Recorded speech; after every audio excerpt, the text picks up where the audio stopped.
Cornelius Johnson, my man. This is going to be real informal, laid back, but specific into the various topics, I should say. So this is more of an interaction, you know. All right. As always. Yeah. As always, you know, I'm always proud of you, appreciative of you as a young brother. We always say, a young black man in America who knows you're a young black man in America. And so we just start off like we normally do in conversation, talking about like what got you involved in not only politics, but in public service. Because whether that's as a professional, in the day-to-day work that you do, or as a political figure, you were always committed to the public. Yeah. So talk a little bit about that. Yeah, I think when I first got involved, it was way before actually running for city council. You see what I'm saying? So I think it was like the small fruits of just like little things I used to do in high school. So first it was like, you know, volunteer, just tutor kids, you know. Another opportunity was with the with the Salvation Army, where we actually at Camp Shikellamy. So Camp Curtin YMCA used to run this program, and around the time Kelly Groomey was actually the instructor for it. And just that interaction, I would come home, you know, it was paid, you see what I'm saying? But I was able to kind of see that interaction of kind of serving and realizing that, hey, you know, there's people coming after me. So after going to school at Penn State for a little bit and then coming back to Harrisburg and getting my second job as like a health inspector, it was just like, all right, what am I going to do while I'm here? Like I work 9 to 5, and now that I'm not at work, like how can I spend my time? So, you know, the first thought was just like, all right, I'm going to start my own nonprofit. Like I'm going to, you know, I was a part of like Black Achievers when I was a kid with Joe Summers and all that. Like, let me think of a program I could start. And then I kind of sat there and thought for a little bit, kind of saying like, hey, like, are these programs that I was a part of when I was a kid, are they still around? You see what I'm saying? Mm-hmm. Right? I feel like a lot of times we always, you know, our natural mind is to create. But I pause for a second and kind of say like, hey, some of the foundational things that I want to create is already there. Can I pour back into it? And that's how I got tapped into with Jamie down at the Camp Curtin YMCA. So around that time, Jamie was there, Kyla was still there, so I started volunteering, a part of Teen Achievers. So that's how I really got started. And then you just see different things like organically happen, like on Facebook. Like, hey, someone's having a community cleanup. Let me go, got some time, go do that. So it wasn't like I had like this really big like mission or anything like that, but it was just like I saw a need, and just like if I had time, I would do it. Because I just remember this community doing so much for me. You see what I'm saying? So just like that little opportunity to give back kind of motivated me. And then once I was kind of understanding a little bit more of the political landscape of Harrisburg, like working in the Lyndon Thompson administration as the health inspector, it kind of gave me an idea of saying like, hey, you know, there's more to just like the being in the community, but it's a little bit more towards the policy side of saying like, hey, there are people making decisions that impacts everyone every day, but only like 10 people are watching, or like watching at a meeting. So I'm just saying like, hey, how can I navigate and try to understand first, and then figure out how to be involved? So that was kind of like a little bit of a short summary of my journey. So wanting to be involved, that's a recurring theme. So what got you in the mindset? And I'm leading you somewhere because I know there's at least 2 women and a young man who's definitely been influential in your life. Yeah. That's laid a solid foundation for you to ensure that you were giving back to the community in a very positive way. Yeah, so like my mom, and this will talk a little bit about just like family. It's just like my family's not from here. Like my mom is from West Africa, Sierra Leone. My dad is from Kingston, Jamaica. So like as far as just how like my intermediate family, and they're not even together. So like I have my stepmom, I had a stepdad. So like just my family unit, even though separated, was strong, but just showed me the importance of like what is support and what the service looked like. So, my mom was, keep it frank, my mom was on my ass about school. You see what I'm saying? Like school first, but, keeping God in my life and then also understanding like, hey, you have a greater purpose. Like my mom always talked about purpose of like, you're here for a reason. Like, how are you going to spend your time while you're alive, and how are you going to leverage God? How are you going to let God use you to be able to do that? And that's where I kind of navigated on my own, where, you know, understanding like that foundation is really allowing us the opportunity, you know, of figuring out a way to kind of give back. You know, we were involved in church, but I would say like, hey, church kept the foundation, but it wasn't the thing at the time that kind of say like, hey, all just because I'm in church that I have to live my life X, Y, and Z. I think I went on my own journey and realizing that just walking the streets and just coming across different things, that if I'm able to do it, why not? Why not me? So I think I like really appreciate like my parents, like not necessarily from a push thing saying like, hey, you have to do it, but really almost influencing me to kind of be guided down a decision where it just felt natural. So it was a leading by example type Yeah, thing. yeah. And so if you see it, you can be it type of thing. Yeah, because I think a lot of times what happens, and I think this is even a deeper conversation, is like you have like people or children who like grow up in the church like all their life, and then they're forced to go to service, or they're forced to do this, forced to do that, and the moment that they get their opportunity of freedom, they want to break away from it, saying like, you know, they didn't necessarily get the why out of it, or the enjoyment out of it, or felt like the purpose of why they were doing it. They just felt like they were just forced all the time. So the moment that they could break away, they break away, because it's like it's not something that they wanted to do or understanding the why behind it. They may come back, but that first moment of rebellion when you're a teenager, you just take advantage of it. So I think my parents did a really like good job, not necessarily outside of school, of just, you know, doing what I need to do in school, because they just knew that, hey, that was a non-negotiable. But when it came to kind of like giving back and those service things, kind of explain the importance to it, led by example behind it, but it necessarily forced me to do it. And then but I saw them doing it, so it made me want to do it, and they kind of explained to me the why of it. So that really just became like something that's been a part of my core. So now that it's a part of my core, it's just a natural thing that I do. Like I don't have a negative connotation when I think about it, because I wasn't forced to do it. So there's an excellent, there's something that you hit on there, which is, you know, and I think parents today, yesterday, and to come can learn from this. It's no longer one of those things where it's do as I say, don't do as I do, but there needs to be open lines of communication. And so the why effect that you talked about there is very important, I believe. What did that mean to you? Not just do it because I said so, but here's why, and why it's relevant, and here's how it's going to benefit you.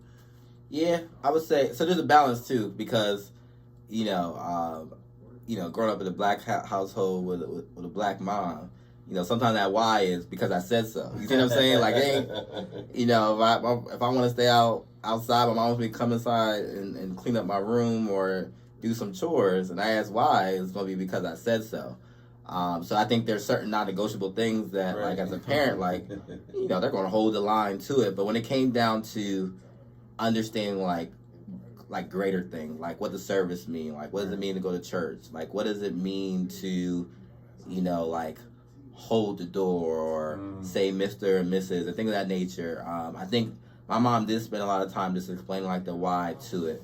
And I would say, my dad just spent a lot of time by leading by example. So just through my dad, I knew the importance of, like, what it mean to make a dollar. You see what I'm saying? Like, hey, my dad's not there because my dad is working. You see what I'm saying? My dad's working, come home tired, and he explains to me about his day and different opportunities. Legal dollar. Yeah, legal dollar. Like my dad, and I would say, like, people know my dad, and, you know, it took my dad a while to kind of figure out, like, how to make his money the way he wanted to make his money. You see what I'm saying? So, like, fortunately, my dad was enough to be, you know, a self-employed truck driver for 20 plus years. But, you know, I visibly got to see, like, what it meant to try and fail. You see what I'm saying? But not give up. Right. You know, what it meant to, what it looked like, the kind of understanding, like, hey, like, how do I maximize an opportunity and know that, hey, this it might have fell short this time, but I'm going to keep on going after it. What it means for sacrifice, what it means to kind of doing things you're uncomfortable with. Like, on the whim, like, you know, my dad would tell me a story about even how he got into trucking. Like, he bought a truck riding home from work one day. Didn't know how to drive it. Just knew he had to call and kind of say, like, hey, this thing going to make me some money. And, you know, it did what it needed to do for him. But it just taught me, like, the meaning of just taking, like, a risk and being able to see that exemplified inside a man who is striving to take care of his family. So with that, you know, explaining, like, the why just helped me, you know, grow. And even like now when I'm just looking, like I have a niece and a nephew, but I spend a lot of time with my nephew, and when I talk to him, like he's at that age of 4 of kind of asking why. And sometimes I'm quick to say because I said so, but I also have to remind myself, like, hey, let me explain why you can't say certain things, or why when you're at the table you do certain things, or why you have to stay still when I tell you to stay still, or do certain things, because it's so important, because they're a sponge at that age, and you're hoping that the repeat of the why becomes part of their core and their foundation. Right, and that whole thing is even thinking a 4-year-old when I was 4, when you were 4, and now when your nephew is 4. Yeah. This world for 4-year-olds today, as opposed to those former generations, is altogether different.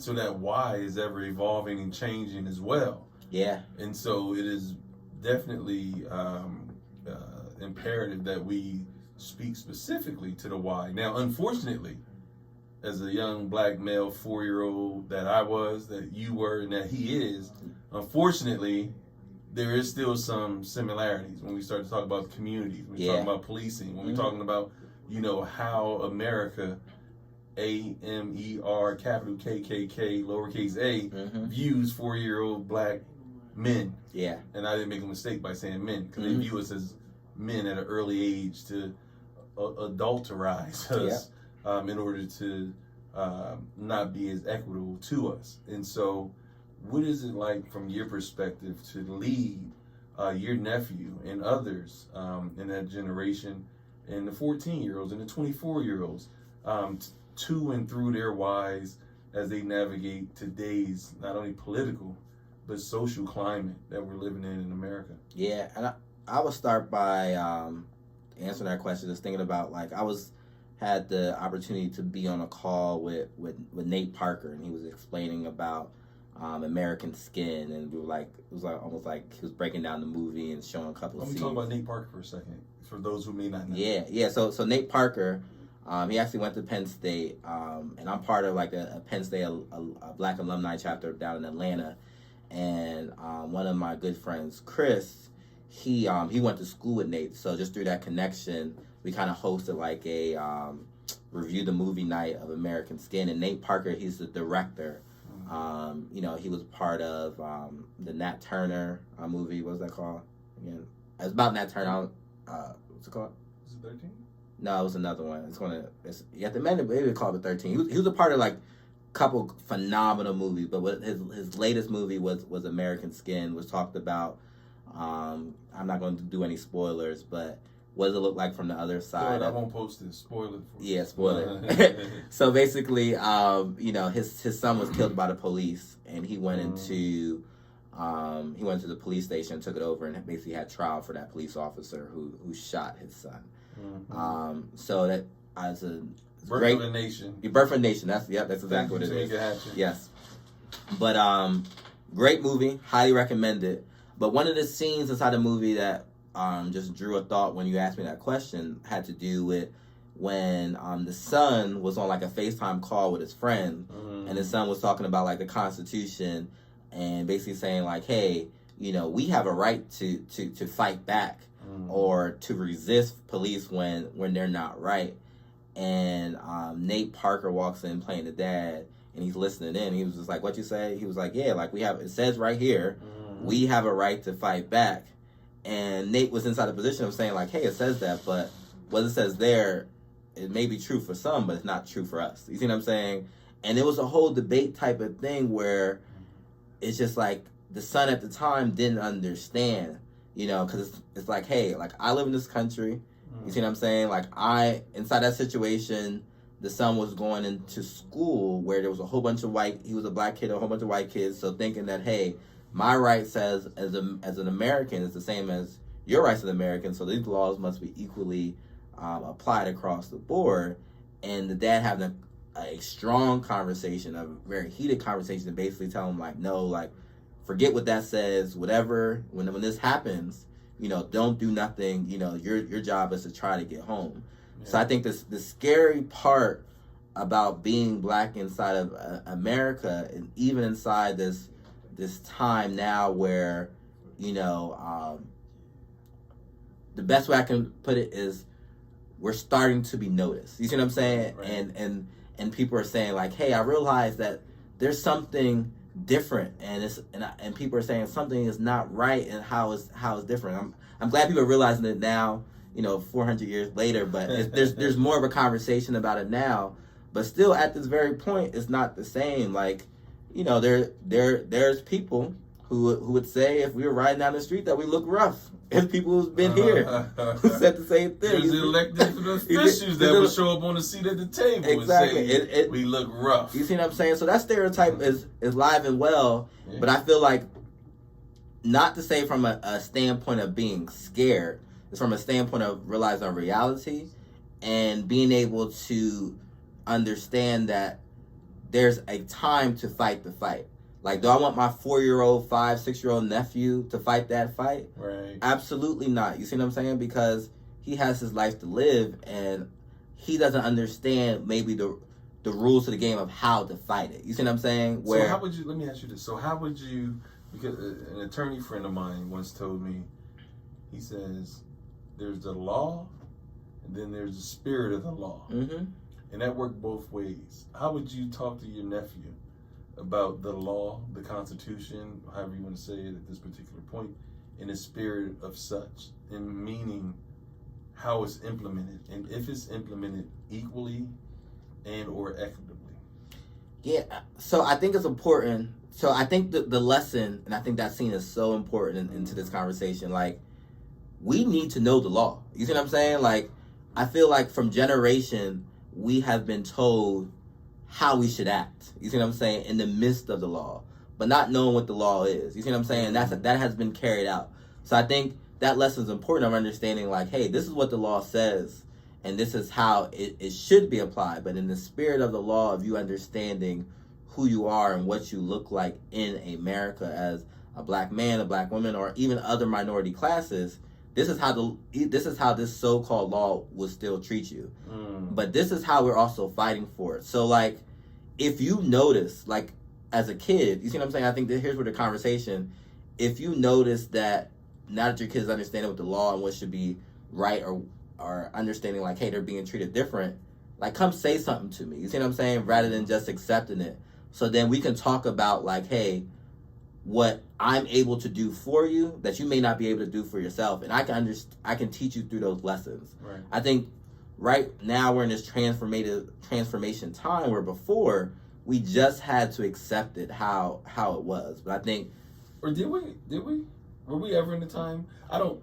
Yeah. So here, and the reason why I'm interjecting at this point is because from the onset, from the Mayflower coming to kidnap us from the motherland over here, there were some of our ancestors who chose death via suicide in the Atlantic versus landing on this bullshit land at the time. Mm-hmm. So I believe we innately, as black people, as the leaders, as the first, innately knew that there was injustices embedded in this thing called Earth. Yeah. And so, and that's the reason I paused for effect on that one. Yeah, I feel that because I think there's some people who just knew that I wasn't going to accept it. Mm-hmm. You see what I'm saying?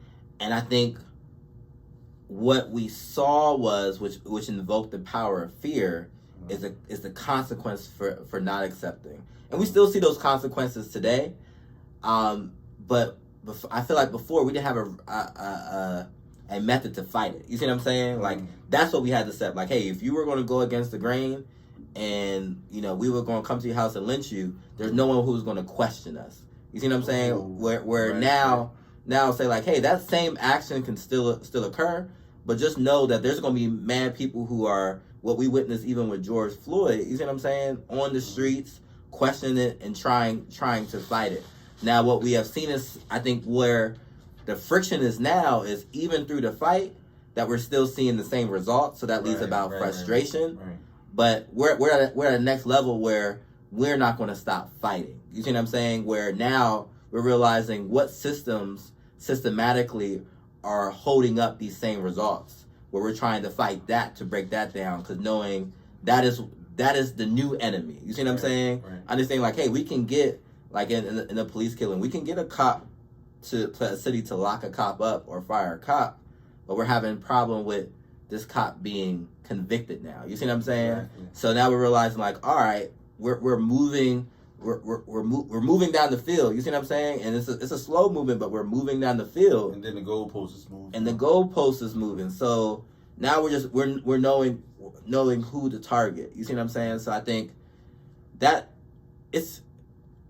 me being young, and I think this next generation of young people, it's super frustrating. You see what I'm saying? Like, you feel like you take 10 steps forward to take 5 steps backwards. And I feel like this next generation ain't about any steps backwards. You see what I'm saying? Like, they're not accepting that. They're going. Well, I look at you all, you know, in that generation, your generation, and always, as I shared with you, the level of respect, admiration, and just sincere desire to see your generation excel that I had from the onset, to simply say,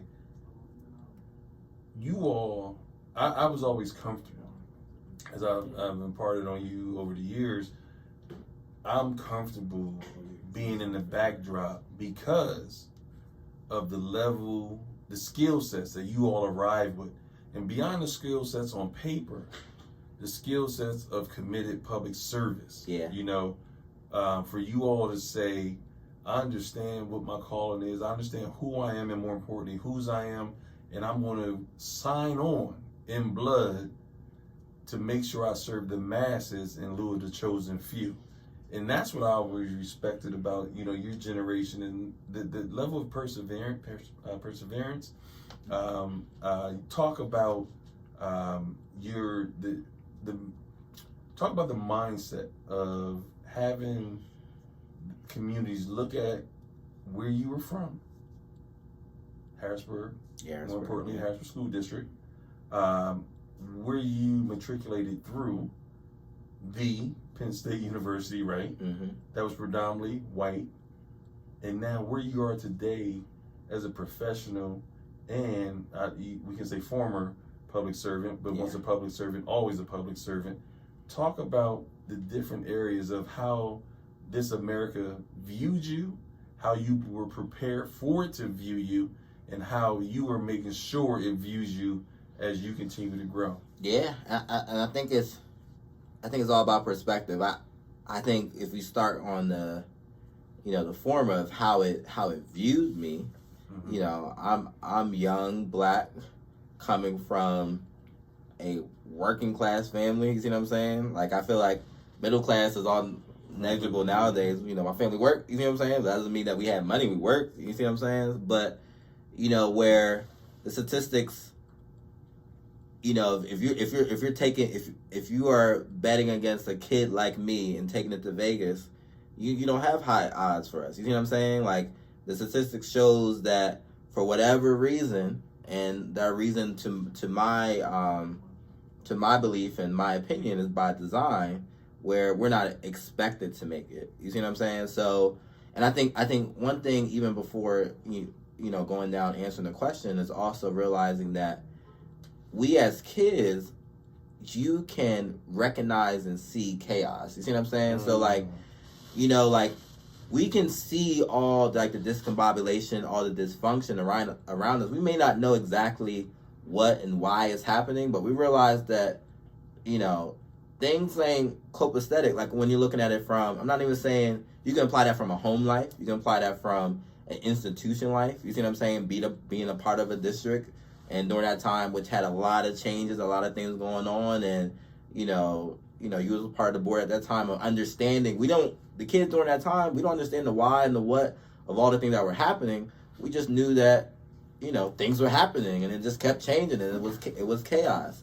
And I think sometimes we fail to recognize, whether if that's from a home life or that's from a state of institution life or from a city life, of how chaos and trauma has long-term impacts on the product, which is that next generation.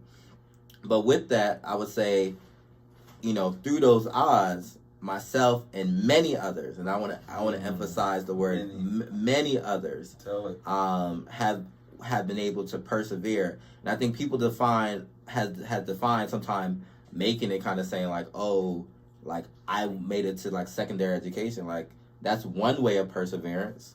There's some level of perseverance where made it to be a productive citizen by getting a job. You see what I'm saying? Being a good mother, being a good father, all those different things that from either trial, tribulation, or matriculation to that next level, many still find a way to do. And when I think about like how America views me now, I think it's all dependent on what time of the day and which room you catch me in. You see what I'm saying? So like from a 9 to 5 inside my office building, being around people who have accepted me and know my educational background and kind of realize what I'm bringing to the table, they accept me as being this fine, educated, a black man. Now the question is, do they look at me as the norm, or do they look at me as the exception? You see what I'm saying? And sometimes that is the harder conversation because a lot of people who have matriculated to that next level, it's like, oh, there's something different about you. You see what I'm saying? Like, you're not what we expected. Like you're almost, they want to say you're almost like you're one of us. Not realizing that, hey, I'm just a representation of the many that didn't get in. You see what I'm saying? But there's plenty more who can fill these seats that you're currently at, and probably or can do a better job at it, to be frank, and more qualified, and more qualified. So, but it's at the same time, like I can maybe take off my work clothes and be walking down the street or going to have an adult beverage somewhere where someone who may not know anything about my background can look at the way I dress, or maybe the way I walk, or the way I'm talking, or laughing and having a good time, the way I look. You see what I'm saying? And having a good time with people who also look like me, and may place certain judgment on my life, like, oh, those, what's he doing? He looks rough. That's another thing. You see what I'm saying? So I think those. Well, you do look rough. Your jeans are torn, man. Yeah. There's no way you can be in corporate America working, helping run Chick-fil-A. Your jeans are torn. Yeah, so I think it's important to understand that, and I think, one of the tried true statements is never judge a book by its cover. Right. You see what I'm saying? And I feel like has always been on the book where people have judged us strictly from the cover. Right. And they don't know anything about our story, whether that story is acceptable to their life or not, but it's so, just they're just predicting what that story is for themselves. So. What's been, as a young man, early 30s, what's been one of the most disappointing memories of your adult life? Not family related, of your professional adult life, whether that's public service and or your day-to-day 12-hour shift. What's been one of your most disappointing experiences, and why? Good question. I'm gonna pause for a second there to kind of really... Pause for a second. Would you like another water? Yes, I'll take another water. Okay. Gentlemen, could you pass another water? Yeah. But I think one of them is just...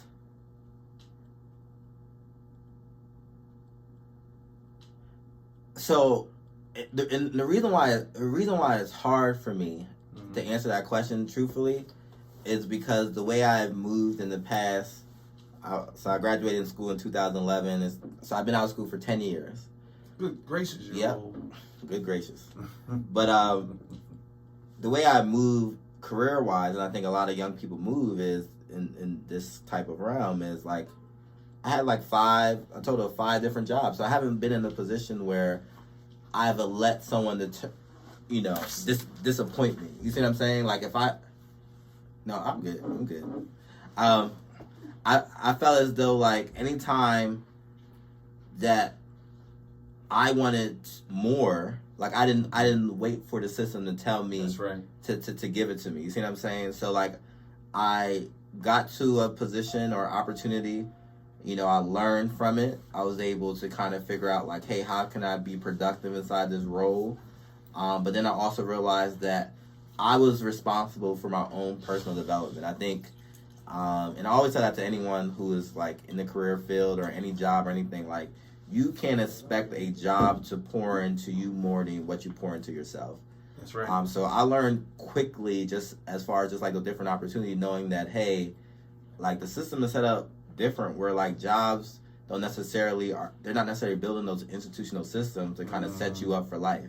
That's right. Where they're looking to get what they can get from you now. That's right. And then, you know, it's the responsibility is on you to figure out later. Mm-hmm. So I learned that early on to be able to make sure that I kept myself top of mind. Not saying like, hey, I was selfish on the side of the workplace. Justify it. Yeah, you but earned it. You wouldn't be in that position, any position, if you didn't earn your way to be there. Mm-hmm. The job is, you know, once you're there to maintain that position and or grow from it. Yeah. Because if you wait for somebody to give it to you, we clearly understand that, in the words of the great Reverend Dr. Martin Luther King, not now means never. Yeah, that's real. So what? And I would say this too. I think what corporate America is learning from, and especially from millennials who are coming through having that mindset, is like, how do we build a workplace culture that maintains people where we are growing and developing people, not just in the workplace, but also personally and being adaptive to who they are holistically. Because that's what's more or less to keep someone. Because naturally what's going to happen is there's always going to be a next job out there that's going to be willing to pay the same or more. You see what I'm saying? Especially if you're qualified.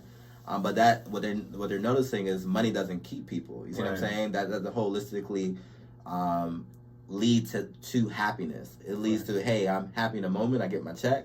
But if I am miserable and I realize that you don't relate to me and my values and you are pouring into me holistically, still me and being in charge of my personal development, my understanding there's systems and in place within the corporation which allow me to tap into different growing opportunities, then I'm more likely to leave to seek those growing opportunities.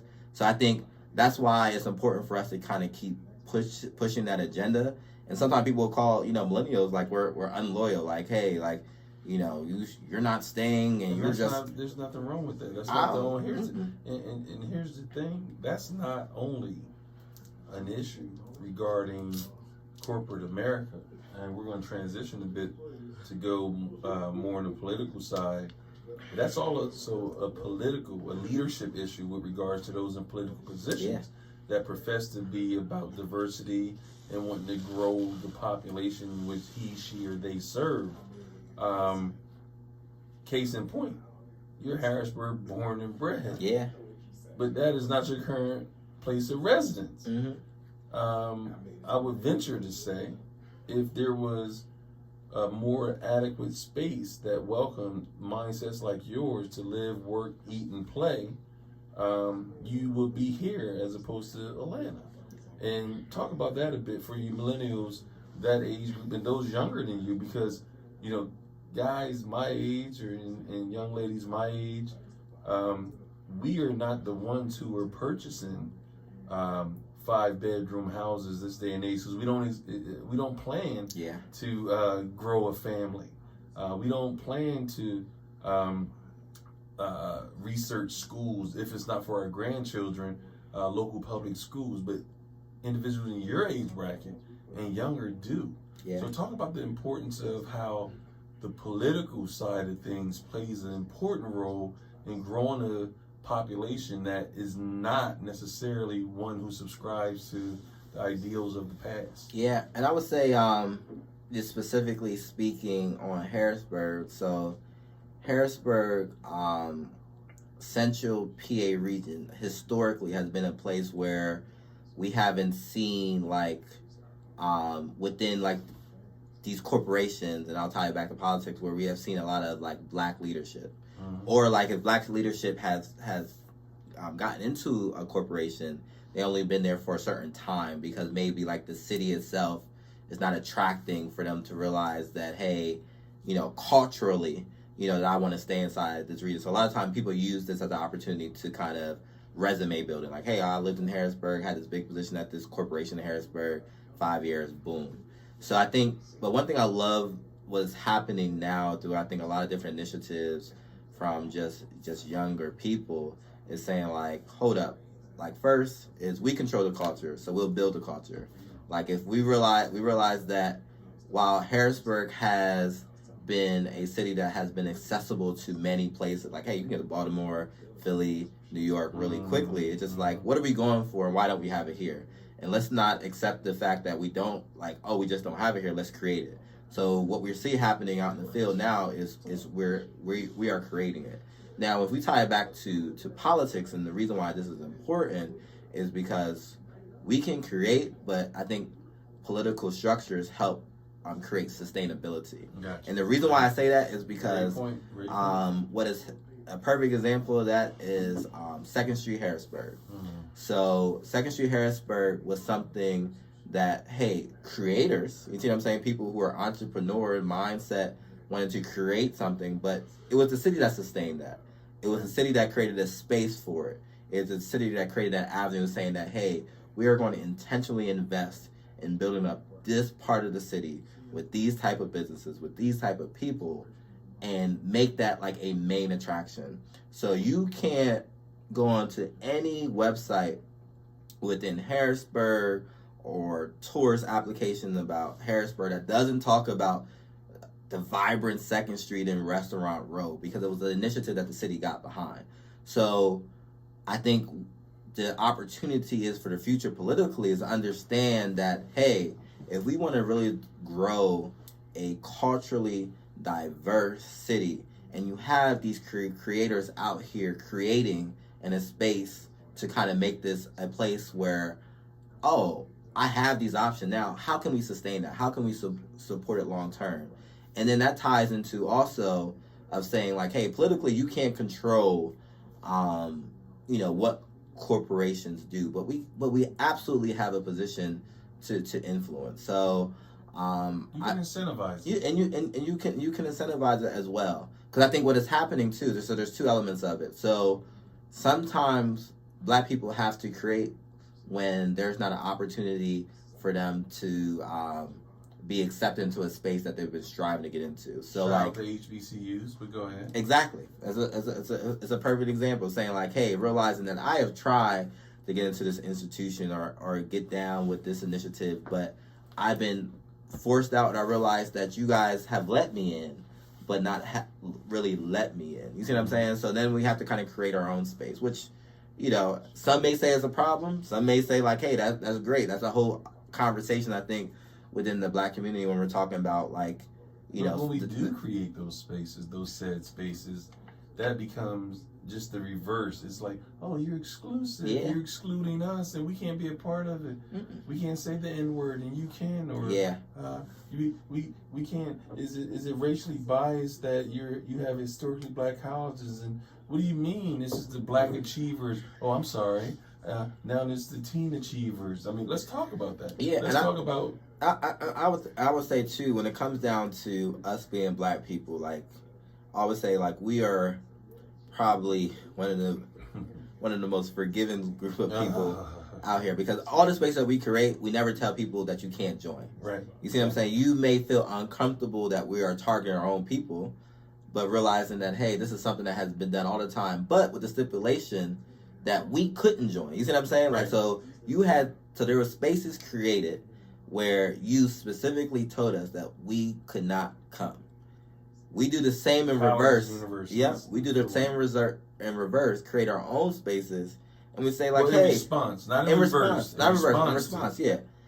We create our own spaces, and we still say, like, hey, you can come. You see what I'm saying? Understanding, like, hey, this is a Black space, this is where we are, but I have yet to see a space, and I'm sure there may be one or two out there, because you never say never, that we have created, that we have told others, no, you can't be a part of.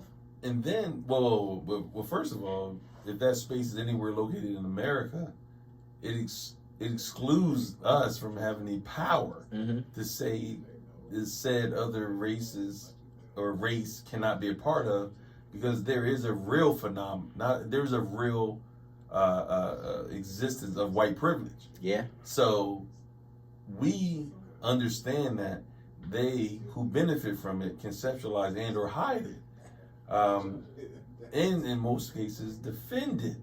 So you're stuck between a rock and a hard place as a black male or female in America who knows you're a black male or female. Yeah. Because we are given the undue burden of saying, I wonder if it's comfortable saying black.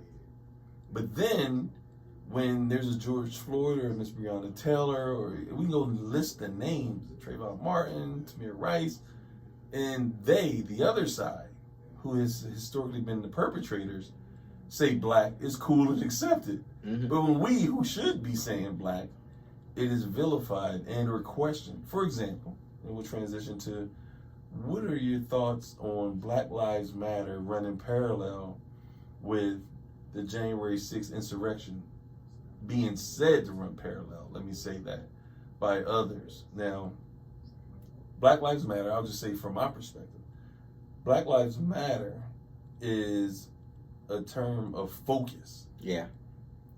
The insurrection is just directed January 6th on the Capitol, the riots, the climbing of the walls, the storming of the Capitol, the overall riot of American democracy has no place running parallel with Black Lives Matter, which is just a term of focus and endearment, because we need to lead the charge of simply saying, with some allies who are truly committed, saying that we need to highlight the fact that America has not valued black lives. Yeah, I mean, the crazy thing is, I think there was I don't know his name, but I'm sure there's an article that says his name.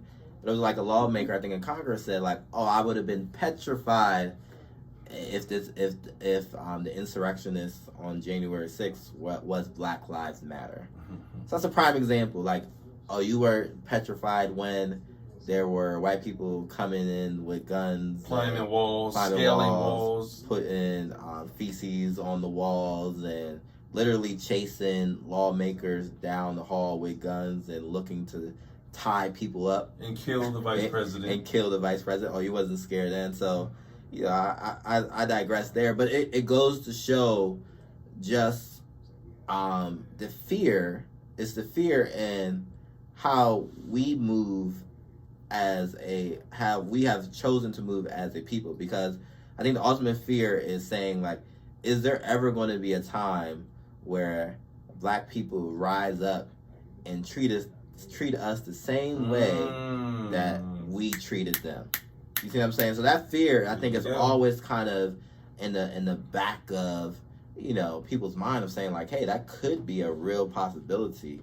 And in order to ensure that doesn't happen, is we have to make sure that we're in a position of power, or inflicting power, or showing how superior we are to them. Because once they that perception of superiority, exactly, because if we present it that way, then they'll never want to rise up and kind of do unto them which was done unto us. You see what I'm saying? Or the labeling effect is important too, because truth be told, white America or white people have never been a majority, because we live in a global society. So I digress. Let me ask this: when you're talking about a clear understanding of empowerment, when you're talking about clearly understanding that public service is of uttermost importance, when you talk about understanding who you are and whose you are, that leads us directly back to politics. In this current political climate, we have a lot going on here today in Harrisburg. While you are located, you know, hundreds of miles away on a day-to-day basis, you are still very active in terms of remaining engaged with your colleagues and your peers via Clubhouse and others. And I've joined a lot of those conversations. And you were still very much an influencer and a respected voice locally. So you see the local politics and how things are shaping up. Yep. Or potentially shaping up for whether that is mayor and or city council and or school board, which on our earlier conversation, we both agree cannot be overlooked because the school district, depending upon how this election goes, the state will either, they won't say it out loud, but they'll either turn the school district back over, yep, or go back to the legislature and ask for more time for the school district, Harrisburg School District, to be in receivership. Yep. So talk about the current political side of things. Let's start with our love for our school district and the importance of understanding the role that the school district plays, which I believe have the two most important positions in any election, no matter what state, county, municipality you're living in. I believe the school district, no matter where you are, has the two most powerful positions embedded within it. And that is one, the business manager, and it is two, the board president. Yeah. Because the business manager does determine how those dollars are spent. That is passed by who? The school board. The agenda of the school board is set by whom? The board president. And whether that's the millage, how we tax, how we spend our money, the resources we bring in via the curriculum, whatever you have, that is determined by the school board. That in turn attracts or detracts people to want to move in to a school district. Yeah. Growing or decreasing our population. So let's start with the school board. Let's move up to city council and then talk about the mayoral race. Yeah, so with the school board, I think and it's great that we started there because I think there's a perspective too. Is just like all these other races you're talking about has a domino effect on the school board because like transparently like what everyone knows that's happening inside the city, which is happening inside a lot of urban population, is gentrification. So like when we're thinking about like what the effects of gentrification leads to, what it leads to is that a lot of times people are moving here and they're having kids here, and then they're weighing out financial opportunities as far as saying like, hey, am I going to send my kids to the school board, or even before I have kids, like what's going on with the school board? Like, how can I make it better? Keyword being better, when I have kids, so like I don't have to pay out of pocket or try to fight for school choice in order to get my kids somewhere else. Whoa! Let's go talk about school choice. We'll get to that. Yeah, we'll get to that. Choices. But I think to the important part about that, even outside of that, is it's important that we have the right people inside those positions because first of all, the right people look like. The right people look like I think traditionally, and this is Cornelius Johnson's opinion. That's all that matters right now. I think traditionally the right people who are people who understand, like from a financial perspective, an educational perspective, and just a community perspective, what are going to be the right decisions for the next generation. And I think a lot of times what we have seen is a complete opposite, where a lot of times people who are within those roles are either looking at it for an opportunity to kind of get their name out there for a bigger role, or just saying like, hey, I want to be involved inside the community. Why not the school board? And a lot of times that may lead to people who don't necessarily have the right mindset or have those three core like I would say kind of core principles in them to kind of lead them in a way that the school board needs to be leaded. It doesn't need to be, hey, let me try it out and see how it goes. Like these are people's lives inside our hands, And I think we have seen consequences where someone just wanting to be inside a position, what that led to as far as just like the votes they make. Do they read? Do they do this? Do they do that? Talk about some of those consequences. I mean, some of those consequences. You've lived. You've worked with some of those. I mean, some of those byproducts of non-voting and or voters who were a bit apathetic and not following through. So voting is one thing.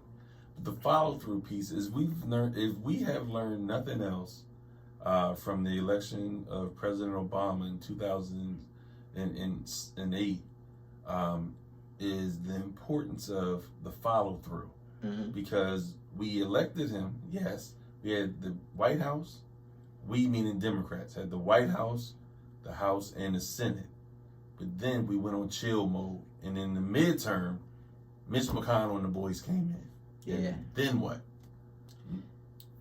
Yeah, so I would say like those consequences, and I think what we have seen is many years, like, you know, you hear about rumblings, you know, these meetings happen all the time, there's no one there, right?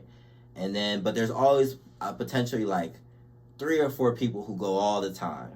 And like one of the people I'll call out right now, and I think who is a big, like one of those, you know, unsung heroes of the community is Miss Sylvia. She's there all the time. She don't miss a meeting. You see what I'm saying? So, you know, she's Pat there. Stringer as well. Yeah, Pat, exactly. So there's 3 or 4 people who are there just listening in because they realize that, hey, I have either, you know, and Miss Pat Stringer, she's a big one because she doesn't necessarily have kids inside the district, you know, but there's others who have kids or a grandkid inside the district realizing that you are in charge of allocation to those resources of what's going to benefit this next generation. And I think even from a Pat Stringer standpoint is saying like, hey, these kids may not be my kids, but these kids could be my doctor. They could be my next police officer. They could be my firefighter. So and these are where my tax dollars are going. So let me ensure that, you know, that stewardship of the dollars is being done right. Right. And I think we have seen, you know, going back to the consequences, is where we've seen people who were apathetic and weren't like this stand alone, like, hey, this checks and balance board. They're almost like they were just a rubber stamp board. You see what I'm saying? We've seen the consequences of that. And one thing too is I think, especially after like the Mayor Reed border control time, and you know, I always say this to especially like Carl and Kia and others who were on the board during that time who actually were. We'll just simply say, I'll name them. Yep. So there is Liz Wilson, who was the president, Shirley Jackson, Kia Hanser, and myself were the only 4. Only 4. There was plenty of us that started off. But we were the only 4 that saw it through, trying to protect this community. And I'm going to move into something else, but go ahead. Yeah. So you finish yours. Yeah.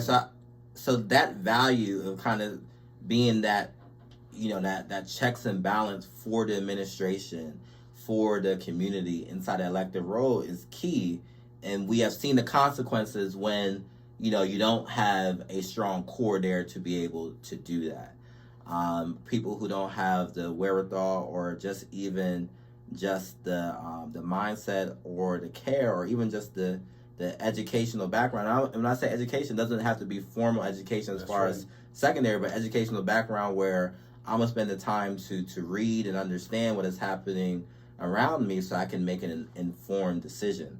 So I think to that consequence, if the school board does not have those type of elected officials on the board, you know, we're going to run that same cycle again, or the state is not going to allow us to have that cycle again, and we'll be in a situation where I think was it like Reading, which was in it, or one of those school districts. They were facing, They, you know, under, you know, state control or having a receiver for a very long time. So I think we as a community need to ensure that these people who are listed to kind of run on the ballot, you know, represent just that.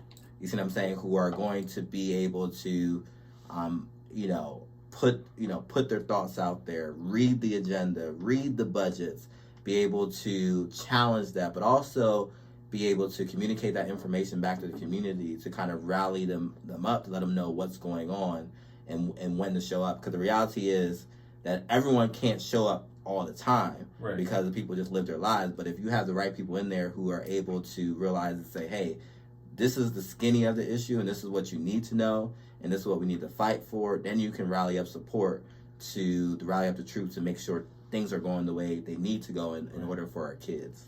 So there is something to be said with respecting the roads that's been paved before us. And there's another thing to say when we recognize those roads may in fact lead to a dead end, and we need to pave those for ourselves. Mm-hmm. That which is to come for ourselves. Let me rephrase that. So, as a young person who's, I'm going to say, has more potential time here on Earth as a leader than those in my generation and those that you've named earlier. Yeah. What would you like to see? What gives you comfort? When one day when you start to have kids, or we'll say when your nephew is 14, 24, 34, what is the legacy of service, whether that's on the political side, because I still don't believe you're done, and or in your professional realms, what is the legacy of service that you like to leave, pave the future way for your nephew and his generation? So when you think about legacy of service, I think some people will look at it from a perspective of, like, what did you create? Like, what do you want to leave? Not what people look at. Because we've already established that people don't define you. People don't define you. You will define your legacy. If I could define my legacy. When I define my legacy, it's on the lives I impacted. And it's not necessarily from the lives it is those sacred and private conversation of saying, like, hey, he took a time to see interest in me and was able to pour into me and then want nothing in return. I think that's the most important thing to me, is like how people talk about you, like, when you're gone. Not the things that you create and is left behind, but how this individual impacted my life in a positive way. I think the people who I cherish close to me have been people who have wanted nothing in return, but actually just gave me the time of the day just to kind of teach me something, or I can listen to and get something from. And from me receiving that, it's of my spirit, of my purpose, is just to give that. Like, I don't want to feel like I have information that could be of value to someone else just because I have access to it, for whatever reason of the why I may have access to it, that it just kept with me. Like, if it just kept with me, it dies with me. And really what I want is it to become seeds to a tree where it just can bear fruit. You see what I'm saying? So that's really the legacy that I would want to lead, is just really just being able to plant seeds, and one day looking back and not just seeing the tree, but seeing the fruits from the tree, because that means it just continued to grow, and people realize that, hey, because someone did it for me and I did it for someone else, that they continue to do that for others. And hopefully, being able to inspire people's willingness to do that for one another. That would be really the legacy that I would want to leave behind. And that is a great point to make. Where would you say you've developed that love from? And I believe we're going to end where we started. Yeah, I would say the person who I spent time with just before I got here is my grandmother. So I call her Mama. That's really, that is the heartbeat to my life right now, where her coming here from West Africa, Sierra Leone, by herself, and just me being a fruit from that tree. You see what I'm saying? And the sacrifices I have seen her make and continue to make when she doesn't even need to. Not only for herself, but for her kids. Like I said, I have family inside Sierra Leone, and my grandma does a lot for them. And just knowing that, I just want to be that person. And literally, like, the conversation, like, with my grandma, like, as I'm leaving, is just a little thing grandmas do. Like, hey, hey, you need some money? I'm like, Grandma, I'm not taking your money. I don't need your money. And just, like, me being able to do that in return from her, for her, and saying, like, what do you need? Like, what is going to make you comfortable? What is going to make you happy? And I think that defines me as a person, but I think it also is kind of what needs to be a foundation, like, of a community. Yes. Where, like, the village, of the village mindset of saying, like, hey, we have these kids and we do our all to pour into these kids so these kids can then do it in return for us and kind of lead us. So that's why that's tied to, like, my purpose. I try to attach myself to people who have that type of purpose inside their life. But I think that's the biggest legacy that we can leave inside the world. I think, me personally, being spiritual, I think that's what God has truly wants and has destined for our lives, and I believe that wholeheartedly. I'm glad you said spirituality, not necessarily religion. Mm-hmm. If there were some, all right, so you're leaving, we're going to sign off, but we can't sign off without talking about the mayoral and city council race. If you were still living here, but because you're not, I'm not going to ask you who you will vote for. For those onlookers that are listening, who value you, whether it's Color House or wherever else, what would you ask them to think about when they're going to the poll, when they decide on May 18th to cast their vote? If they are voting in this primary election, what should they take in terms of mindset, expectations of those that are currently on the ballot into that polling place with them before they push the button? So I where I would start is, the first question you ask yourself as a voter is what Harrisburg do you want to see in the next 4 years? You see what I'm saying? So you vote for someone who is going to who is in line with whatever vision that you personally see for Harrisburg. And Harrisburg, from your personal vision, could be just as small as your street, or it can be as big as the entire city in different neighborhoods. I think the second avenue of, like, where you're looking at is attaching yourself to someone who's saying, like, hey, not only, because I think anyone can come to your door and figure out a way to attach yourself to your vision, because that's what politicians do. You see what I'm saying? Like, they're never going to say, like, oh no, I'm not going to do that. Like, I'm not going to pave your street. I'm not going to clean up your trash. You know what I'm saying? So there's no one who's going to design to that. But I think it's kind of diving deep into understanding, like, hey, if you had the opportunity to do it before, how did you do it? What is your track record for doing it? Second is also looking at it from a perspective of saying, like, hey, if you don't have a track record, like, talk to me about policy. You see what I'm saying? Like, what is it that you're going to do from a policy standpoint that is going to be to align to my personal vision or better than what I have right now? You see what I'm saying? And I think then you can understand whether someone has really done the research to understand, like, to how to get things done. You see what I'm saying? Like, there's one to kind of say, like, hey, I'm going to do everything for you. But if they don't explain the why and the how behind it, then it could just be a pitfall. They're just saying whatever you want to hear. But I think the most important part is, and I think this ties into, like, the Obama thing too, is where where there's a lot of conversation behind that. Is tying to someone who you feel like you have a connection to hold accountable. You see what I'm saying? So, like, hey, you elect someone and they have kind of met, like, those first two metrics and kind of saying, like, hey, their vision aligns with me, and they're talking about, like, the why and the how they're going to get it done. But, like, do I feel comfortable enough, or does this person present themselves in a way where if it's not being done, or if there's more things that's on my mind I want to be done, that I can talk to them and hold them accountable to it?